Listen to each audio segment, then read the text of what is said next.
Nós sabemos que o Congresso Nacional deu todas as condições políticas e orçamentárias para que o nosso país pudesse ter enfrentado a pandemia da Covid-19 de uma forma um pouco mais digna, com proteção aos trabalhadores, com proteção à renda e com enfrentamento ao vírus.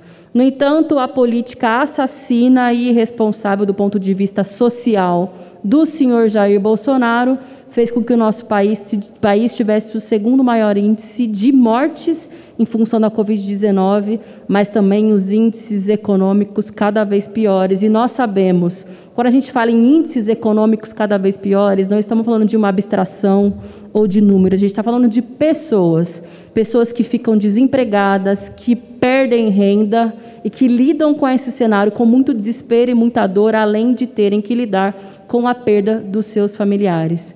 Pois bem, no meio desse contexto, o Congresso Nacional conseguiu aprovar o auxílio emergencial. Foi a política mais importante aprovada ao longo desse ano e foi a maior derrota que o governo Bolsonaro poderia ter, porque ele não queria que tivesse um auxílio emergencial. Sugeriu R$200, felizmente nós conseguimos aprovar 600 e em função de uma emenda do PSOL, dupla cota para as mulheres, mães, chefes de família, R$1.200.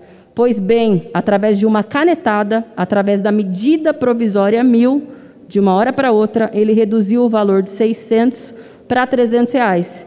E a pergunta que eu me faço é se esse Congresso Nacional, que conseguiu garantir o auxílio emergencial de R$600, vai aceitar calado que, através de uma canetada, o senhor Bolsonaro reduza esse valor, que foi uma aprovação e uma conquista do Congresso, e principalmente dos partidos de oposição. É importante que isso também seja registrado. Nós achamos que não, em primeiro lugar, porque foi o auxílio emergencial que garantiu não só que tivesse atividade econômica nesse contexto, mas que muitos estados tivessem, inclusive, um aumento da arrecadação do ICMS, como é o caso do meu estado, o estado de São Paulo, no mês de agosto. Foi o auxílio emergencial que possibilitou que 37 milhões de pessoas não passassem fome nesse contexto. E não é exagero dizer passar fome, porque os dados, as pesquisas indicam que a maioria das pessoas utiliza o auxílio emergencial para poder comprar comida para alimentar as suas famílias.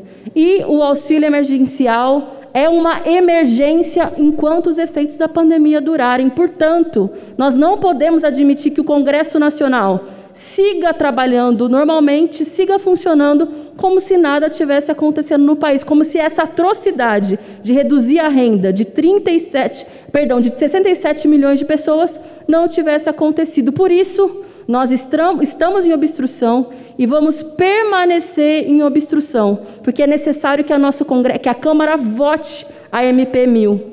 Nós, do PSOL, apresentamos muitas emendas pela manutenção do valor de R$600, pela permanência do auxílio emergencial, porque a emergência segue existindo no nosso país e, infelizmente, não é com a virada de dezembro para janeiro que a situação de emergência, tanto com relação à pandemia, mas também com relação aos problemas econômicos e sociais do Brasil, não vão passar de uma hora para outra. E para que nenhuma pessoa a menos receba o auxílio, deixe de receber o auxílio, porque um dos grandes problemas da medida provisória número 1000 é que, inclusive, menos pessoas são contempladas, porque aquelas que não estão no CadÚnico, que, portanto, não recebem desde o primeiro mês, com a MP 1000 recebem menos parcelas, criando, inclusive, uma desigualdade entre os próprios beneficiários do auxílio emergencial. E nós queremos, para concluir, presidente, nós queremos que o conjunto dos deputados que colocaram o seu dedo e a sua digital votando a favor do auxílio emergencial digam para a população brasileira se concordam ou se discordam com essa política nefasta do senhor Bolsonaro de reduzir de 600 para R$300. Por isso precisa ser votado. O Congresso não pode lavar as mãos diante dessa atrocidade. Por isso, presidente, como já foi anunciado, nós seguimos em obstrução, estamos em obstrução até que se paute a MP 1000 e que a gente possa votar todas as nossas emendas para que o povo brasileiro não seja prejudicado pela política de morte do Bolsonaro.